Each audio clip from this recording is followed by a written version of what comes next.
practical number 7, aim to determine coefficient of performance of vapor compression refrigeration system. Okay, VCRS સિસ્ટમની COP define કરવાની છે. Okay, હવે આપણી પાસે જે VCRS સિસ્ટમનો સેટઅપ છે, ઓકે, એની આપણે COP ડિફાઇન કરશું. અને આ પ્રેક્ટિકલ કર્યા પછી એનો ઓબ્જેક્ટિવ શું હશે? Okay, to determine refrigeration effect, work done, mass flow rate, COP from data recorded by the performance કર્યા પછી આ બધા જ ડેટા જે કંઈ મળે છે એના પરથી બધા ડેટા આપણે કેલ્ક્યુલેટ કરવાના થશે. દેન આ જે ડેટા કેલ્ક્યુલેટ કરેલા છે આના બેઝિસ પર to plot actual VCRS cycle on PH and TS chart. બરોબર? ઓકે, PH અને TS ચાર્ટ પર આપણા મળેલા ડેટા પ્રમાણે એને ચાર્ટમાં પ્લોટ કરવાના થશે. ઓકે, સિસ્ટમના કમ્પોનન્ટ કયા કયા છે? Compressor, condenser, low pressure and high pressure cutout switch, evaporator, temperature indicator, pressure gauge, expansion device, energy meter. Okay, આ બધા ડિવાઇસનો આપણે યુઝ કરશું અને આપણો જે પ્રેક્ટિકલ સેટઅપ છે આ પ્રેક્ટિકલ સેટઅપને ફૂલફિલ કરશું. ઓકે, ચલો, આપણી પાસે જે સિસ્ટમ છે આ સિસ્ટમ કંઈક આ રીતની છે. ઓકે, હવે આપણી જે VCRS સિસ્ટમ છે આ VCRS સિસ્ટમની અંદર આટલા ડિવાઇસ છે. કમ્પ્રેસરમાંથી રેફ્રિજરન્ટ જશે કન્ડેન્સરમાંથી રિસીવર તરફ, રિસીવરથી એક્સપાન્શન વાલ્વ સુધી. બરોબર? અહીંયા પ્રેશર સિસ્ટમમાં બહુ જ વધારે હશે એટલા માટે કમ્પ્રેસરથી લઈને એક્સપાન્શન વાલ્વ સુધીની જે લાઇન છે ને આપણે હાઈ પ્રેશર સાઈડ કહીએ છીએ. ઓકે, ત્યારબાદ એક્સપાન્શન વાલ્વની અંદર રેફ્રિજરન્ટનું એક્સપાન્શન થશે. એક્સપાન્શન થયા પછી એ જ રેફ્રિજરન્ટ ઇવાપોરેટરમાં ફરતો હશે. ઓકે, ઇવાપોરેટરમાં ફરે છે ત્યારબાદ ત્યાંથી એ આવે છે ફરી પાછો કમ્પ્રેસરની અંદર. ઓકે, ચલો, તો એક્સપાન્શન વાલ્વથી લઈને કમ્પ્રેસર સુધીની જે કંઈ પણ લાઇન છે એને આપણે લો પ્રેશર સાઈડ કહીએ છીએ. ક્લિયર? એટલે ટોટલ બે સાઈડ થઈ ગઈ, high pressure side and low pressure side. બીજું, આ જે સિસ્ટમ છે આ સિસ્ટમની અંદર જે રેફ્રિજરન્ટ સર્ક્યુલેટ થાય છે, બરોબર, એ રેફ્રિજરન્ટ છે આપણો R134A. બરોબર? આ રેફ્રિજરન્ટનો યુઝ કરીને પછી આપણે એના ટેબલ પરથી ડેટા કલેક્ટ કરવાના છીએ. અહીંયા જે આપણને બતાવેલા છે બે ચાર્ટ, આ બંને ચાર્ટમાં એક ચાર્ટ TS ચાર્ટ છે અને બીજો ચાર્ટ PH ચાર્ટ છે. ઓકે, આ બંને ચાર્ટ COP ડિટરમાઇન કરવા માટે મોસ્ટ ઇમ્પોર્ટન્ટ છે. ઓકે, જેમાં 1 to 2 પ્રોસેસ જે બતાવેલી છે કમ્પ્રેશન પ્રોસેસ છે, 2 to 3 કન્ડેન્સેશન પ્રોસેસ છે, 3 to 4 expansion and 4 to 1 evaporation process બંનેની અંદર. બરોબર? એટલે 1 થી 2ની વાત કરતા હશું એટલે કમ્પ્રેશનની વાત કરશું આપણે. 2 to 3 condensation, 3 to 4 expansion, 4 to 1 evaporation process. Okay, ચલો, PH ચાર્ટની અંદર જોઈએ તો આ કર્વની અંદર 1 નંબરનો પોઈન્ટ એ સેચ્યુરેશન કર્વ લાઇન પર છે. મતલબ 1 નંબર પર જે રેફ્રિજરન્ટ છે આ રેફ્રિજરન્ટ કમ્પ્લીટ વેપર ફોર્મની અંદર છે, સેચ્યુરેટેડ વેપર ફોર્મની અંદર છે. બરોબર? ત્યાંથી તેનું કમ્પ્રેશન થશે તો એ જ રેફ્રિજરન્ટનું સુપરહીટેડ મતલબ એનું એન્થાલ્પીમાં વધારો થાય છે, સાથે સાથે જોઈએ તેના ટેમ્પરેચરમાં પણ વધારો થાય છે અને સુપરહીટેડ રિજનની અંદર ચાલ્યું જાય છે. બરોબર? એટલે આફ્ટર કમ્પ્રેશન એ સુપરહીટેડ વેપરમાં કન્વર્ટ થાય છે.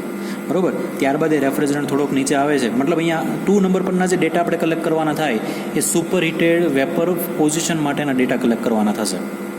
બરોબર? ત્યારબાદ એનું કન્ડેન્સેશન થાય છે 2 to 3 પ્રોસેસ દરમિયાન. તો કન્ડેન્સેશન દરમિયાન એ કમ્પ્લીટ લિક્વિડ ફોર્મની અંદર આવી જાય છે. ઇન શોર્ટ સેચ્યુરેટેડ લિક્વિડમાં કન્વર્ટ થઈ જતો હોય છે આફ્ટર કન્ડેન્સેશન. બરોબર? કન્ડેન્સેશન થઈ ગયા પછી સેચ્યુરેટેડ લિક્વિડ થાય છે. એ દરમિયાન પ્રેશર સેમ રહે છે, ટેમ્પરેચરમાં પણ એટલો બધો ફેરફાર થતો નથી. T2 = T3 રહી છે. ક્લિયર? ચલો, દેન તો કે કન્ડેન્સેશન થઈ ગયા પછી એનું એક્સપાન્શન થશે અને એક્સપાન્શન દરમિયાન એન્ટ્રોપીમાં ફેરફાર થાય છે. 3 to 4 એન્ટ્રોપી ફેરફાર થાય છે બટ એન્થાલ્પી રિમેન કોન્સ્ટન્ટ. એટલે એન્થાલ્પી કોન્સ્ટન્ટ રહી છે, H3 = H4. આનો આપણે યુઝ કરશું. બરોબર? And 4 to 1 process, 4 to 1 process દરમિયાન ઇવાપોરેશન થાય છે અને આફ્ટર ઇવાપોરેશન જે કંઈ પણ રેફ્રિજરન્ટ છે આ રેફ્રિજરન્ટ લિક્વિડ ફોર્મમાંથી, બરોબર, મતલબ પાર્શિયલી લિક્વિડ ફોર્મમાંથી એ ચાલ્યો જાય છે સેચ્યુરેટેડ વેપર ફોર્મની અંદર. બરોબર? મીન્સ એ વેપર ફોર્મની અંદર કન્વર્ટ થઈ જતું હોય છે. ત્યારબાદ ફરતી પાછી આ સાયકલ ચાલ્યા કરતી છે. એટલે એ રીતના આપણો PH ચાર્ટ આપેલો છે અને TS ચાર્ટ આપણને બતાવેલો છે. બરોબર? ચલો, PH ચાર્ટની અંદર H2 સુપરહીટેડ છે, H1 સેચ્યુરેટેડ વેપર છે. બરોબર? H3 તો કે સેચ્યુરેટેડ લિક્વિડ ફોર્મની અંદર છે અને H4 તો એ સેચ્યુરેટેડ લિક્વિડ નથી બટ પાર્શિયલી લિક્વિડ છે અને પાર્શિયલી વેપર છે. બરોબર? ડ્રાયનેસ ફ્રેક્શન હશે અહીંયા ખસો. એવી રીતના TS ડાયાગ્રામની અંદર આપણે જોઈએ તો TS ડાયાગ્રામમાં 1 અને 2 પોઝિશન, આ બંને પોઝિશન પર જે કંઈ એન્ટ્રોપી છે એન્ટ્રોપી ઇક્વલ છે, S1 = S2 થાય છે. બરોબર? એટલે આનું આપણે યુટિલાઇઝેશન કરવાના છીએ. બરોબર? ચલો, આના બેઝિસ પર આપણે ઓબ્ઝર્વેશન ટેબલ જોઈએ. આપણું ઓબ્ઝર્વેશન ટેબલ છે. ઓબ્ઝર્વેશન ટેબલની અંદર આપણે જોઈએ તો ઘણા બધા ડેટા આપેલા છે જેમાં P1 પ્રેશર એટ પોઈન્ટ 1 એટલે કે કમ્પ્રેશન પ્રોસેસની પહેલાંનું જે પ્રેશર છે એ પ્રેશર મેઝર કરેલું છે, બરાબર. મેં એક રીડિંગનું નોટ ડાઉન કરી લીધું છે, એટલે એક રીડિંગ મેં અહીંયા લખેલું છે. આનું આપણે કેલ્ક્યુલેશન કરશું, બરાબર. એટલે કમ્પ્રેશન પ્રોસેસ પહેલાં આનું પ્રેશર છે 1 PSI. અહીંયા PSI આપણને આપેલું છે કેમ કે આપણને સેટઅપ પરથી પ્રેશર PSIમાં મળે છે, બરાબર. આફ્ટર કમ્પ્રેશન, કન્ડેન્સેશન પહેલાં આફ્ટર કમ્પ્રેશન એનું પ્રેશર થઈ જાય છે 110 PSI, બરાબર. ચલો, એનર્જી મીટરમાં ટાઈમ કેટલો લાગે છે? Time for 2 revolution of energy metre, બરાબર. આપણી પાસે જે એનર્જી મીટર છે, આ એનર્જી મીટરની અંદર જે વ્હીલ આપેલું છે, આ વ્હીલને 2 રિવોલ્યુશન ફરવામાં ટાઈમ કેટલો લાગે છે? તો કે 40 સેકન્ડ લાગે છે, બરાબર. સિસ્ટમને વોલ્ટેજ કેટલા આપેલા હતા? તો કે 234, બરાબર. સિસ્ટમની અંદર રેફ્રિજરન્ટનો ફ્લો કેટલો છે? ફ્લો રેટ કેટલો છે? તો એ છે 12 યુનિટ્સ. એનો LPH એટલે લીટર પર અવર, બરાબર. લીટર પર અવર એનો ફ્લો રેટ આપેલો છે. ચલો, આ રીતના કમ્પ્રેસર સક્શન ટેમ્પરેચર કેટલું છે? કમ્પ્રેશન જે સક્શન કરે છે રેફ્રિજરન્ટનું, એનું ટેમ્પરેચર કેટલું આવે છે? તો કે 265 ડિગ્રી સેન્ટીગ્રેડ, બરાબર. કમ્પ્રેશન કરી દે છે, ત્યારબાદ ડિસ્ચાર્જ કરે છે, એનું ટેમ્પરેચર કેટલું છે? તો કે 78.9 ડિગ્રી સેન્ટીગ્રેડ, બરાબર. ત્યારબાદ કન્ડેન્સર જે છે એ કન્ડેન્સર એનામાંથી અહીંયા 26.5 છે, 26.5 અને એના આફ્ટર કમ્પ્રેશન એટ 78.9 થઈ જશે, બરાબર. ચલો, કન્ડેન્સરની ઇનલેટ તો કમ્પ્રેસરનું આઉટલેટ થઈ જશે, એટલે કન્ડેન્સરનું ઇનલેટ હશે 78.9. તો કન્ડેન્સરનું આઉટલેટ કેટલું થાય છે? તો કે 33.4. જો ટેમ્પરેચરમાં ડિફરન્સ ક્રિએટ થાય છે, ઓકે. અને આફ્ટર એક્સપાન્શન એનું ટેમ્પરેચર થાય છે -22 ડિગ્રી સેન્ટીગ્રેડ, બરાબર. અને જે ઇવોપોરેટરની અંદર આપણે કુલિંગ વોટર ભરેલું છે, આ કુલિંગ વોટરનું ટેમ્પરેચર છે T5 27.1 ડિગ્રી સેન્ટીગ્રેડ, બરાબર. ચલો, આ બધા ડેટાનું આપણે યુટિલાઇઝેશન કરશું અને યુઝ થઈ ગયા પછી આપણે ફોલોઈંગ ડેટા કેલ્ક્યુલેટ કરશું, ઓકે. તો ચલો, આ ડેટા મને આપેલા છે. મેં 5 ટેમ્પરેચરને એક સાથે લખી લીધેલા છે, બરાબર. તો 5 ટેમ્પરેચર જે મને ડિગ્રી સેન્ટીગ્રેડની અંદર આપેલા છે, આ 5 ટેમ્પરેચરને હું ફર્સ્ટ ઓફ ઓલ દરેકને કેલ્વિનમાં ફેરવી નાખીશ, બરાબર. તો કેલ્વિનમાં ફેરવવા માટે મારે શું કરવું પડશે? ફર્સ્ટ ઓફ ઓલ તો કે જેટલા પણ ટેમ્પરેચર આપેલું છે આને +273 કરી દેવાનું, ઓકે. તો 26.5 ડિગ્રી સેન્ટીગ્રેડ છે, અને કેલ્વિનમાં ફેરવશું એટલે આપણો આન્સર આવશે 299.5 કેલ્વિન, બરાબર. એવી રીતના ટેમ્પરેચર 278.9 કેલ્વિનમાં ફેરવો તો કે 351.9 કેલ્વિન, બરાબર. હવે T2 ટેમ્પરેચર આપણને ગ્રાફ પરથી ખ્યાલ હશે સુપરહીટેડ ઝોનની અંદર જાય છે, એટલે T2 ટેમ્પરેચરને જ આપણે T સુપરહીટેડ કહી દઈશું, ક્લિયર. ચલો, T3 ટેમ્પરેચર 33.4 ડિગ્રી સેન્ટીગ્રેડ, એનો આન્સર આવશે +273 એટલે 306.4 કેલ્વિન, બરાબર. અને આ ટેમ્પરેચરને આપણે T સેચ્યુરેટેડ ટેમ્પરેચર કહી દઈશું, કેમ કે સેચ્યુરેટેડ લાઇન પર જાય છે, બરાબર. સેચ્યુરેટેડ લિક્વિડ લાઇન પર જાય છે, એટલા માટે T સેચ્યુરેટેડ ટેમ્પરેચર, ઓકે. ચલો, T4 ટેમ્પરેચર તો -22 +273 એટલે 251 કેલ્વિન, ઓકે. એવી રીતના T5 ઇવાપોરેટરનું ટેમ્પરેચર થશે 27.1 છે એટલે +273 300.1 કેલ્વિન. એટલે આ રીતના આપણા 5 ટેમ્પરેચરને મેં કન્વર્ટ કરી નાખ્યા છે, બરાબર. ચલો, આના આધાર પરથી આપણે હજુ બી કન્વર્ઝન કરવાનું થશે. તો આપણને 2 પ્રેશર આપેલા છે, જો P1 અને P2. P1 છે 1 PSI એન્ડ P2 આપણને આપેલું છે 110 PSI, બરાબર. તો ચલો, આ જે આપણને પ્રેશર આપેલું છે, આ પ્રેશરને આપણે પહેલાં બારમાં ફેરવવા પડશે. તો બારમાં ફેરવવા માટે આપણે શું કરશું? તો કે બારમાં ફેરવવા માટે આપણી પાસે ઇક્વેશન છે, okay. P bar is equal to P1 જે કંઈ પ્રેશર આપેલું છે PSIમાં ડિવાઈડ બાય 14.14 + 1, બરાબર. PSIનું પ્રેશર ડિવાઈડ બાય 14.14 + 1, બરાબર. આ રીતના કરશું એટલે આપણને આન્સર મળશે 12માં. હવે 12માં ફેરવાનું રીઝન તો કે આપણને જે રેફ્રિજરેશન ટેબલ આપેલું છે, આ રેફ્રિજરેશન ટેબલમાં ડેટા પ્રેશરના 12માં આપેલા છે, એટલા માટે આપણે 12માં લેવા પડશે, બરાબર. તો ચલો, આપણને જે કાંઈ પણ પ્રેશર PSIમાં આપેલું છે, આ PSI વાળા પ્રેશરને કન્વર્ટ કરીએ. ચલો, PSIમાં પ્રેશર એટલે 1 ડિવાઈડ બાય 14.14 + 1, જે કાંઈ પણ કરશું એ આન્સર આપણને મળશે 1.07 સમથિંગ. એવી રીતના મને બીજું પ્રેશર જોઈએ તો 110/14.14 + 1, બરાબર. આ રીતના હું કરીશ તો મારો આન્સર મને મળશે, ઓકે. પ્રેશર મને મળે છે 8.77 બાર, બરાબર. આપણને યુનિટ ખબર હોવો જોઈએ. ચલો, આ રીતના મેં પહેલાં ફર્સ્ટ ઓફ ઓલ બધું કન્વર્ઝન કરી દીધું. બધું કન્વર્ઝન થઈ ગયા પછી મારે હવે મારું કેલ્ક્યુલેશન સ્ટાર્ટ કરવાનું છે. તો આ કેલ્ક્યુલેશન માટે હું શું જોઈશ? તો પહેલું કેલ્ક્યુલેશન છે મારું COP કાર્નોટ સાયકલ માટે, બરાબર. ચલો, COP કાર્નોટ સાયકલ માટેની ઇક્વેશન શું છે? તો કે T1/T2 - T1, બરાબર. જ્યાં T1 અને T2 શું છે આપણને ખ્યાલ છે, બરાબર, T1 upon T2 minus T1. चलो फर्स्ट ऑफ ऑल पहलू कैलकुलेशन करिए. COP કાર્નોટ સાયકલ માટે ઇક્વેશન થશે T1 upon T2 minus T1. चलो T1 ની વેલ્યુ કેટલી છે કેલ્વિનમાં? તો કે 299.5 ઉપર આપણને ડેટા આપેલા છે. ચલો T2 ની વેલ્યુ કેટલી છે? તો કે 351.9 એન્ડ T1 ની વેલ્યુ કેટલી છે? 299.5. બરોબર, આનો ફાઇનલ આન્સર આપણે લાવીએ તો ફાઇનલ આન્સર આપણો થશે 5.71. 5.71 આ COP કાર્નોટની થઈ ગઈ. બરોબર, આ પહેલી ડેટા આપણને મળી ગયા. ક્લિયર? આ રીતના આપણે સેકન્ડ કેલ્ક્યુલેશન કરીએ. ચલો પહેલું કેલ્ક્યુલેશન થઈ ગયું COP કાર્નોટ સાયકલ માટે, જેનો ડેટા છે 5.71. બરોબર, ચલો સેકન્ડ COP ફાઇન્ડ કરીએ. થિયરેટિકલ COP કેટલી આવે છે તે. ચલો ઇક્વેશન છે મારું COP theoretical is equal two H1 minus H4 upon H2 minus H1. લખી દે COP theoretically is equal to H1 minus H4 divided by H2 minus H1. ચલો આ મારી પાસે ઇક્વેશન છે. હવે સમજીએ ચલો H1 ને H4 ને આ કઈ રીતના ડેટા આપણે લાવશું. બરોબર, તો આપણા ફાઇનલ ઇક્વેશન આપણું જે આપણી પાસે જે ગ્રાફ હતો, આ ગ્રાફની અંદર આપણે જોવા જઈએ તો ગ્રાફની અંદર H1 આપણું ક્યાં મળે છે? જો આપણી પાસે ઇક્વેશન અહીંયા રહ્યું. બરોબર, જેમાં H1 શું છે? તો અહીંયા રહ્યું. મતલબ કે P1 પ્રેશર પર સેચ્યુરેટેડ વેપર લાઇન પર જે મને H મળે છે એ મારો H1 થશે. બરોબર, એટલે મારે P1 પ્રેશર પર Hgની વેલ્યુ લાવવાની થાય. બરોબર, સેમ એવી રીતના H2 એટલે શું? H2 એટલે સુપરહેટેડ ઝોનની અંદર પ્રેશર 2 પર જોઈએ છે મારે. બરોબર, મતલબ મારી પાસે T શું હોવું જોઈએ? T સેચ્યુરેટેડ હોવું જોઈએ. બરોબર, અને CPG આનું હોવું જોઈએ તો મને મળશે આ. બરોબર, તો ચલો એનું ઇક્વેશન બી આપણે મૂકીને લાવશું. એટલે H2 ઇન શોર્ટ સુપરહેટેડ ઝોનની અંદર છે.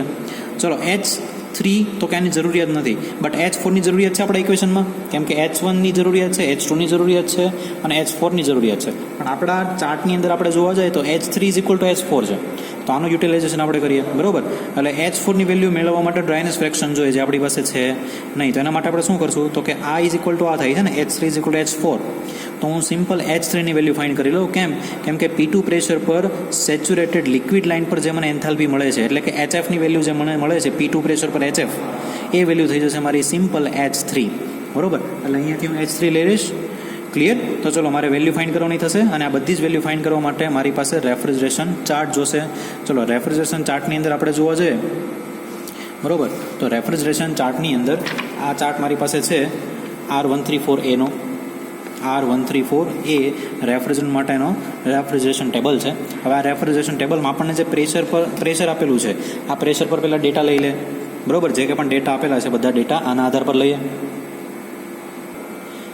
ડેટા ફાઇન્ડ કરવા માટે આપણે શું કરશું? તો કે આપણી પાસે જે પ્રેશર આપેલું છે, આ પ્રેશર પર દરેક વેલ્યુ ફાઇન્ડ કરી લે ટેબલ પરથી. બરોબર, તો ચલો આ મારી પાસે ટેબલ છે.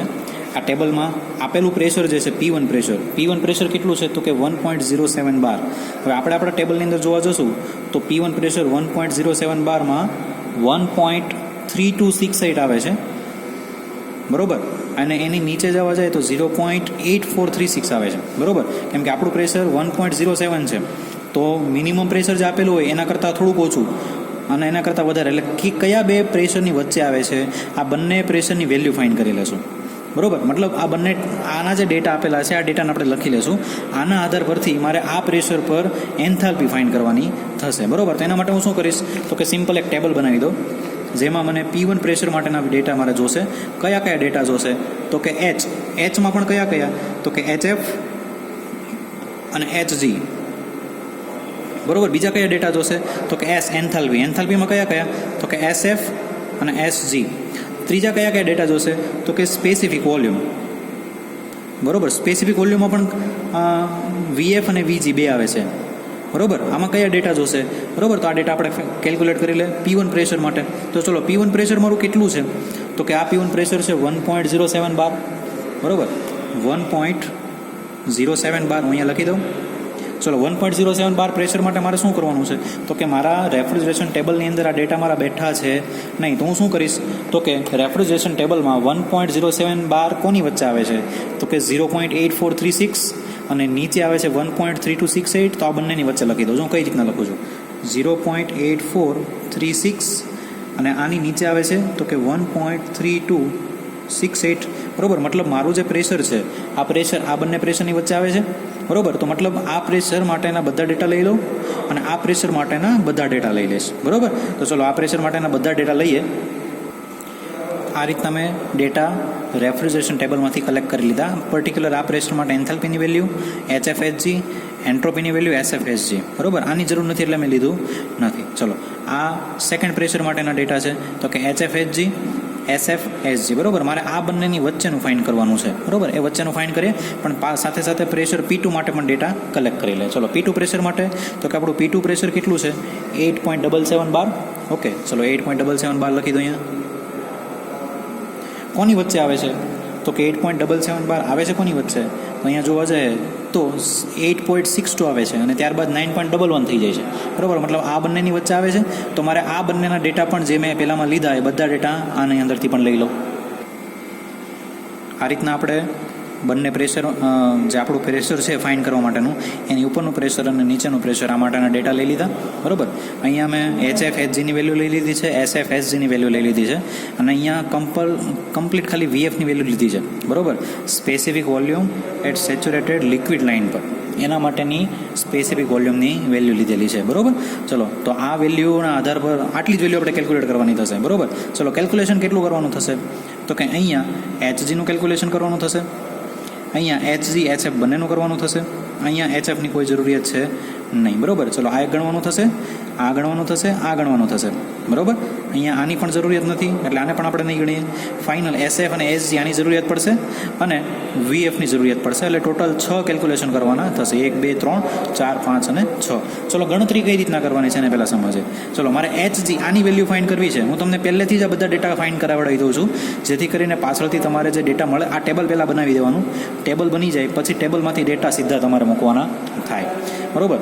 ચલો હવે જે કંઈ પણ ડેટા છે એ કેલ્ક્યુલેટ કઈ રીતના કરવાનું. સપોઝ મારે HG ફોર પ્રેશર P1 માટે ફાઇન્ડ કરવું છે તો હું કઈ રીતના ફાઇન્ડ કરીશ તો કે પ્રેશર P1 માટે આપણે જોઈએ તો અહીંયા હું કેલ્ક્યુલેટ કરું છું, બરાબર. P1 પ્રેશર માટે હું જોઉં તો P1 પ્રેશર માટે અહીંયા જોઈએ આપણે તો જે કાંઈ પણ પ્રેશર આપેલું છે એને લખી લો 1.07 માઇનસ ઉપરનું પ્રેશર બાદ કરી દો 0.8436 ડિવાઈડ બાય જે મોટું પ્રેશર છે એ લખો 1.3268 માઇનસ ઉપરનું જે પ્રેશર આપેલું છે એને બાદ કરી દો 0.8436. ખ્યાલ આવ્યો, બરાબર. આપેલું છે જે ફાઇન્ડ કરવાનું છે એ માઇનસ ઉપરનો, લાસ્ટ માઇનસ ઉપરનું. ચલો આટલું કર્યું. હવે સેમ ડેટા જે આપણે જોઈએ છે એને ફાઇન્ડ કરી લે, બરાબર. તો જે આપણે ડેટા ફાઇન્ડ કરવાના છે અહીંયા શું લીધું પહેલાં P1 લીધું હતું ને આપણા માટે અહીંયા પણ P1ની વેલ્યુ જ પહેલાં લેશું. જેવું અહીંયા કર્યું સેમ વસ્તુ અહીંયા કરવાની. તો આ ઇઝ ઇક્વલ ટુ શું થશે તો કે અહીંયાની વેલ્યુ સપોઝ X છે તો X માઇનસ ઉપરની data 380.45 divide by last 386.66 minus 380.45. ખ્યાલ આવ્યો. એટલે આ રીતના મેં આના ઇઝ ઇક્વલ ટુ આ કરી દીધું, બંનેને સિમિલર કરી દીધા, બરાબર. તો બંનેને જ્યારે સિમિલર કરી દઈશ ત્યારે મને આના કંઈક આન્સર મળશે, આનો કંઈક આન્સર મળશે, આનો કંઈક આન્સર મળશે, બરાબર. એટલે જે કાંઈ પણ આન્સર કરે છે ને સરવાળો બાદબાકી ગુણાકાર ભાગાકાર જે કાંઈ પણ કરવું પડે એ કરો અને ફાઇનલ એક્સની વેલ્યુ આપણે લાવશું, બરાબર. તો એક્સની વેલ્યુ ફાઇનલ કેટલી આવે છે તો મારા કેલ્ક્યુલેશન પ્રમાણે ફાઇનલ એની એક્સની વેલ્યુ આવે છે 383.63, બરાબર. 383.63.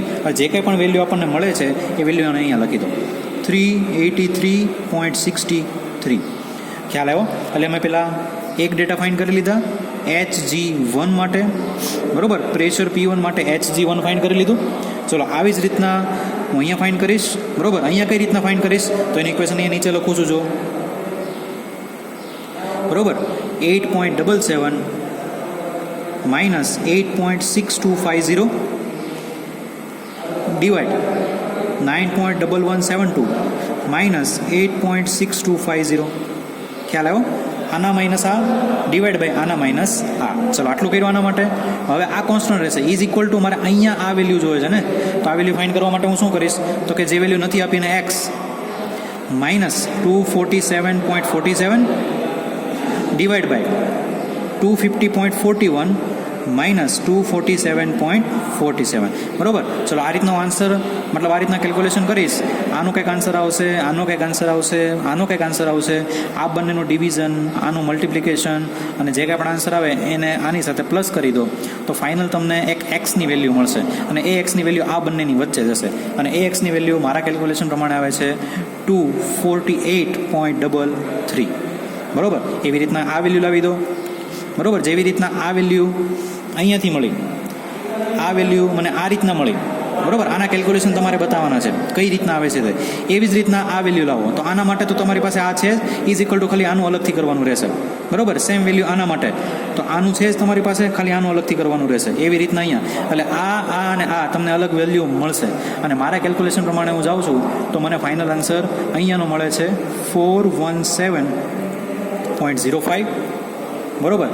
આ આન્સર મતલબ SG1ની વેલ્યુ મને SFની વેલ્યુની જરૂરિયાત નથી બરાબર. SG2ની વેલ્યુ ફાઇન્ડ કરીએ તો આ વેલ્યુ આવે છે 1.7133 બરાબર. ચલો આની કોઈ રિક્વાયરમેન્ટ નથી એટલે આ આન્સર મને મળશે 1.7133. ક્લિયર. ચલો હવે એ જ પ્રમાણે મને સ્પેસિફિક વોલ્યુમની વેલ્યુ પણ મળશે. આ વેલ્યુ કેટલી છે તો કે 0.000855. ચલો આ આન્સર મને મળી ગયા 1, 2, 3, 4 અને 5 આન્સર મને મળી ગયા બરાબર. હવે મારું કેલ્ક્યુલેશન મને ઇઝી પડશે બરાબર. ચલો હવે કેલ્ક્યુલેશન કરીએ. આપણી પાસે જે ઇક્વેશન હતું COP theoretical is equal two H1 - H4 upon H2 - H1 બરાબર. તો આ ઇક્વેશનની અંદર ડેટા પુટ કરતા જાય બરાબર. તો આ ઇક્વેશનમાં ડેટા પુટ કરીએ તો કેટલો આન્સર આવે છે જોઈએ. ચલો તો ચલો H1 શું થશે?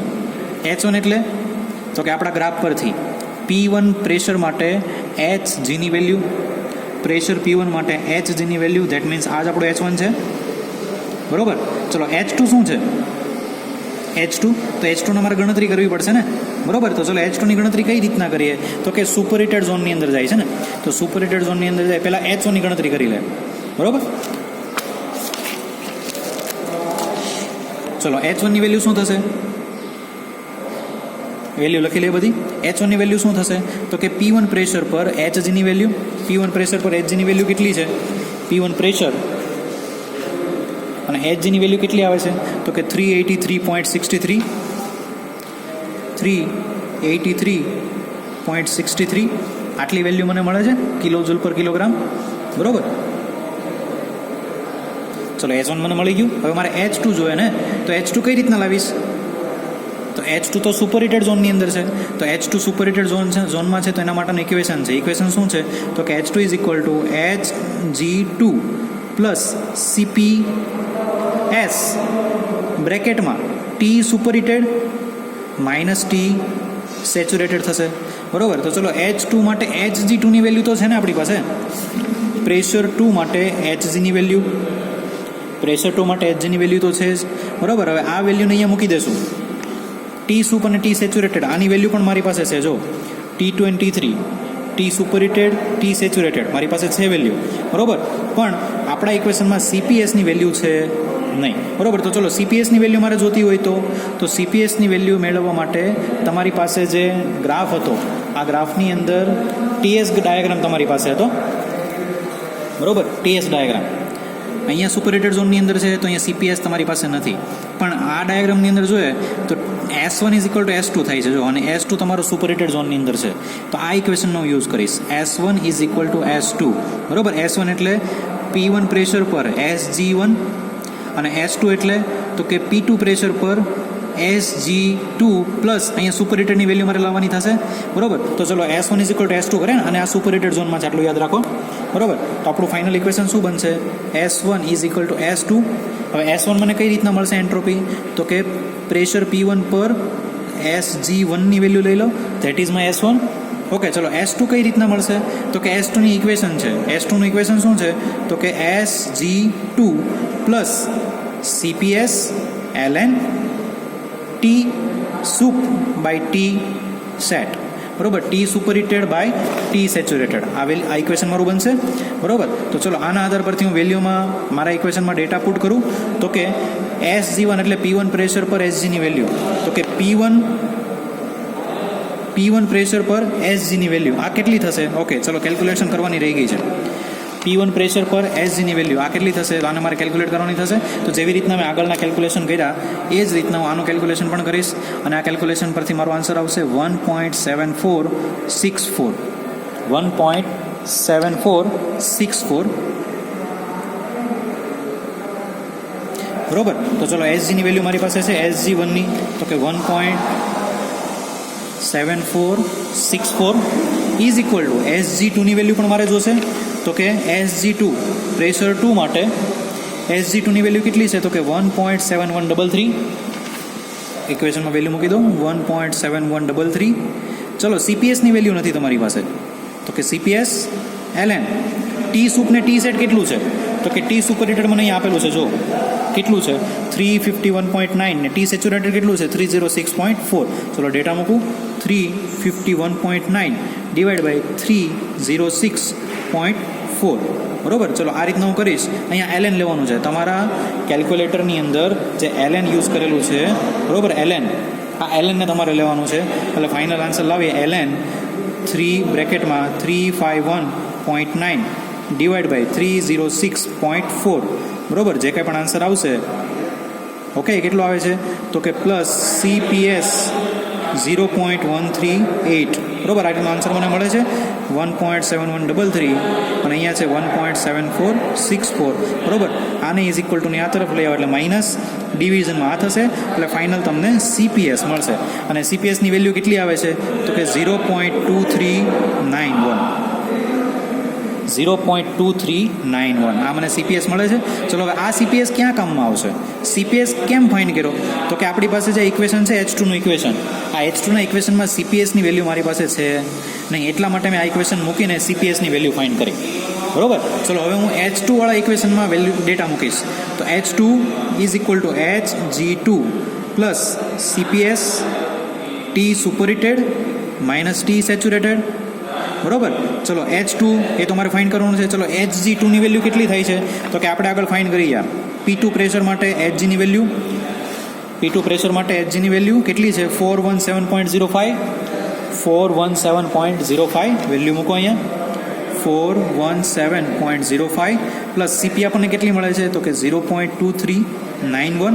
ચલો ટી સુપરહીટેડ કેટલું છે 351.9 એન્ડ માઇનસ ટી સેચ્યુરેટેડ કેટલું છે 306.4. ચલો અહીંયા આનું ડિવિઝન માઇનસ કરી દો મલ્ટીપ્લાય આ કરી દો. બરોબર. ત્યારબાદ એનું સમેશન આની સાથે કરી દો એટલે ફાઇનલ આન્સર તમને H2નો મળશે. બરોબર. H2નો આન્સર કેટલો મળશે તો કે 427.92 કિલો જૂલ પર કિલોગ્રામ. બરોબર. એટલે આ મને મળી ગયું H2ના ડેટા. બરોબર. અહીંયા મારી પાસે H1ના ડેટા હતા.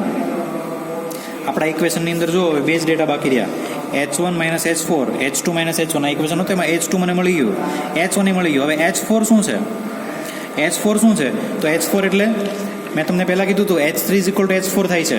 બરોબર. આપણો ડાયાગ્રામ યાદ કરો.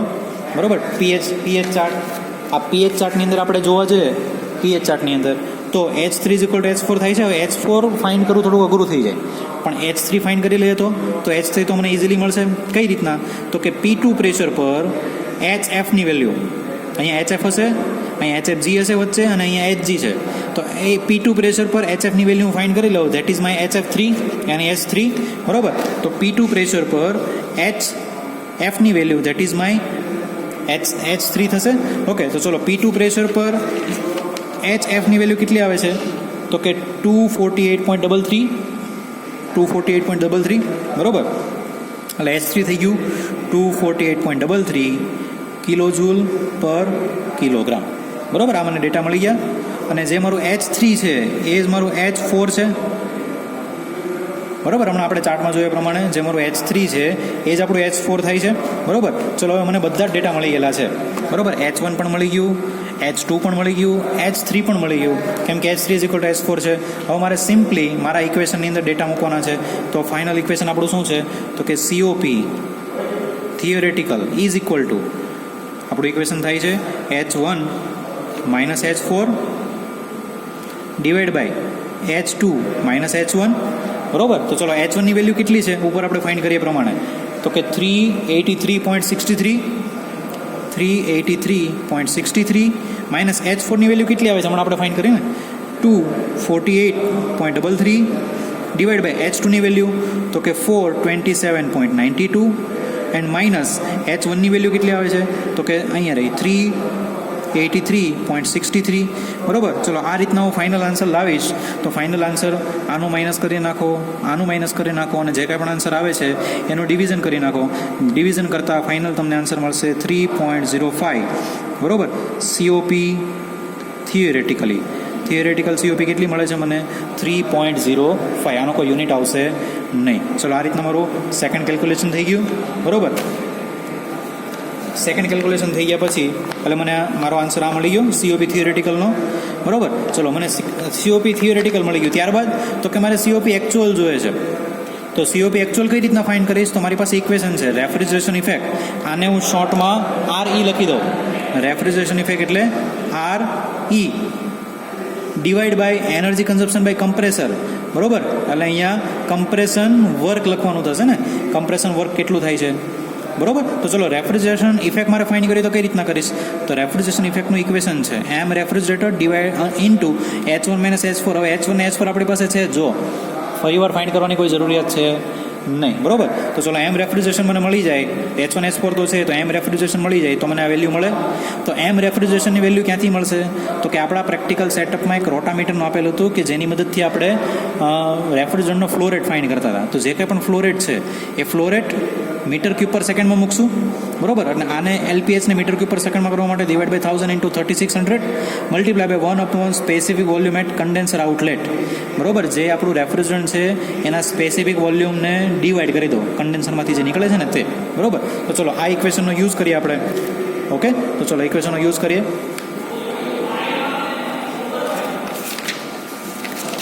ઓકે, ચલો એક્ચ્યુઅલ COP કેટલી આવે છે COP actual is equal to refrigeration effect divided by compression work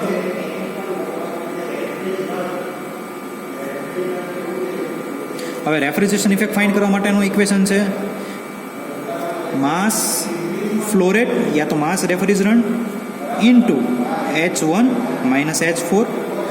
okay, ચલો માસ ઓફ રેફ્રિજરન્ટ કઈ રીતના ફાઇન્ડ કરીએ તો એના માટે ઇક્વેશન છે જે કાંઈ પણ લીટર પર અવરમાં ફ્લો રેટ આપેલો છે એને મીટર ક્યુબ પર સેકન્ડમાં ફેરવો બરાબર. હવે મીટર ક્યુબ પર સેકન્ડમાં ફેરવા માટે તો લીટરને મીટર ક્યુબમાં ફેરવા માટે ડિવાઈડ બાય 1000 કરી દો એન્ડ અવરને સેકન્ડમાં ફેરવા માટે ડિવાઈડ બાય 3600 કરી દો. એટલે આ મારું મીટર ક્યુબ પર સેકન્ડમાં થઈ ગયું ઇન્ટુ 1/સ્પેસિફિક વોલ્યુમ 1/સ્પેસિફિક વોલ્યુમ. ચલો લીટર પર અવરમાં મને ફ્લો રેટ કેટલો આપેલો છે તો ઓબ્ઝર્વેશન ટેબલ પરથી મને મળશે. ફ્લો રેટ મને કેટલો આપેલો છે તો કે 12 LPH. આ બધા ડેટાનો યુઝ કરી લીધો આપણે બરાબર. ચલો આનો યુઝ કરીએ 12 LPH બરાબર. આનો બી યુઝ થશે. આ બંને થઈ ગયા, આ બંને બાકી છે એટલે 12 LPHનો યુઝ કરીએ તો અહીંયા 12 divide by 1000 multiply by 36.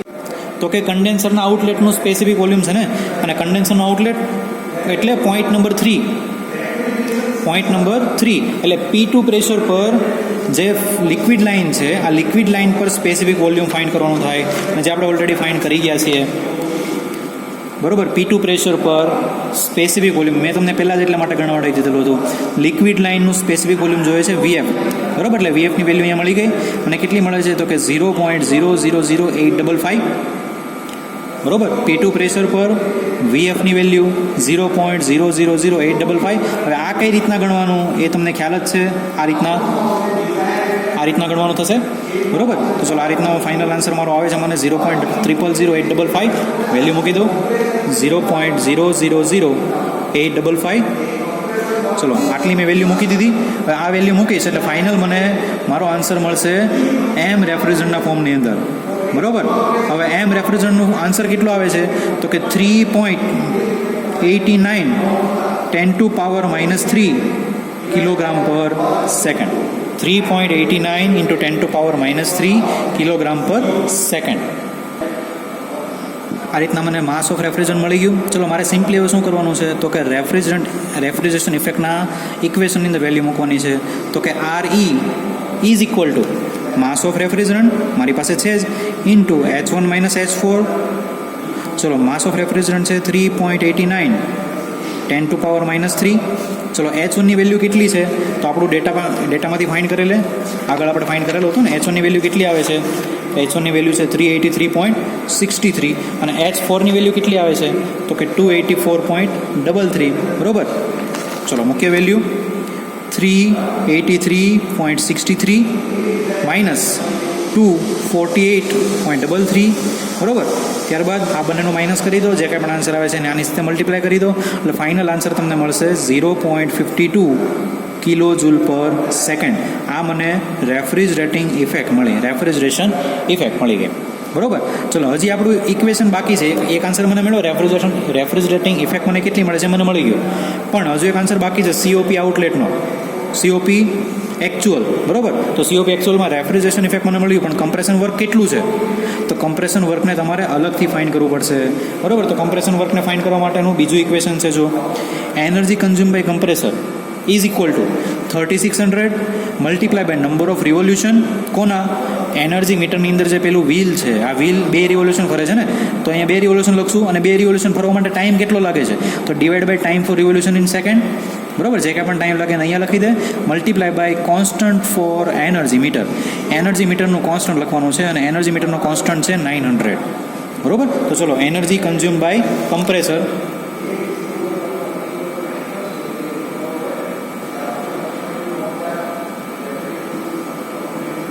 is equal to 3600 multiply by number of revolution divide by time. Time કયો તો કે કેટલા રિવોલ્યુશન ફેર્યા એના માટેનો ટાઈમ અને મલ્ટીપ્લાય બાય કોન્સ્ટન્ટ. બરોબર. ચલો 3600 નંબર ઓફ રિવોલ્યુશન કેટલા ફરે છે તો કે 2 રિવોલ્યુશન. બરોબર. કેમ કે આપણા ઓબ્ઝર્વેશન ટેબલની અંદર લખેલું જ છે time for 2 revolution of energy metre. 2 revolution ફરવા માટે કેટલો ટાઈમ લાગે છે તો નંબર ઓફ રિવોલ્યુશન 2 અને ટાઈમ કેટલો લાગે છે તો કે 40 સેકન્ડ. ઇક્વેશનમાં મૂકો 40 અને કોન્સ્ટન્ટ છે આપણો 900. બરોબર. ચલો આ બધા ડેટા મૂકશું. ફાઇનલ આન્સર આપણને મળશે વર્ક ડન, કમ્પ્રેશનનું વર્ક ડન જે આવે છે તે 0.2 કિલો જૂલ પર સેકન્ડ. 0.2 કિલો જૂલ પર સેકન્ડ. ચલો આ મને કમ્પ્રેશન વર્ક મળી ગયું. કમ્પ્રેશન વર્ક મને મળી ગયું. બરોબર. તો ચલો ફાઇનલ ઇક્વેશન બાકી રહ્યું હવે. COP actual is equal to તો કે refrigerating effect divide by compression work. બંનેની વેલ્યુ આપણે ફાઇન્ડ કરી લીધી. Refrigerating effect divide by compression work. ચલો રેફ્રિજરેટિંગ ઇફેક્ટ મને કેટલી મળે છે એ મને મળે છે 0.52 અને કમ્પ્રેશન વર્ક કેટલું છે તો કે 0.2. 0.52 ડિવાઈડ બાય 0.2 એટલે મારો આન્સર આવશે 2.6. બરોબર. COP એકચ્યુઅલ આવે છે મારું 2.6. બરોબર. ચલો આ રીતના મને મારા બધા આન્સર મળી ગયા. બરોબર. મેં 3 વેલ્યુ ફાઇન્ડ કરી. કઈ તો કે એક ફાઇન્ડ કરી COP કાર્નોટ સાયકલ માટે, બીજી ફાઇન્ડ કરી COP થિયોરિટિકલ માટે, ત્રીજી ફાઇન્ડ કરી COP એકચ્યુઅલ માટે. બરોબર. જે કાંઈ પણ આન્સર આવે છે એને તમે રિઝલ્ટ ટેબલના ડેટાની અંદર લખી દો. બરોબર. ચલો COP 3 રિઝલ્ટ ટેબલ બનાવી દીધા છે. COP એકચ્યુઅલ કેટલી આવે છે તો કે 2.6. બરોબર. COP થિયોરિટિકલ મને કેટલી મળે છે તો કે 3.05 અને COP કાર્નોટ સાયકલ માટે મને કેટલી મળે છે તો કે 5.71. આમાં કાર્નોટ સાયકલની COP ઓલવેઝ વધારે હશે. બરોબર. આ થોડીક ઓછી આવશે ને એકચ્યુઅલમાં તો આનાથી ઓછી આવશે. ક્લિયર. એટલે આ રીતનો આન્સર આવવો જોઈએ. જો આન્સર આ રીતના નથી આવતો મીન્સ આપણે ક્યાંક ભૂલ થઈ છે. ક્લિયર. આવું આપણે એક્સેપ્ટ કરશું. ચલો આ રીતના આપણે ફાઇનલ બધું કેલ્ક્યુલેશન કરીને રિઝલ્ટ ટેબલની અંદર ડેટા ભરશું. ઓકે.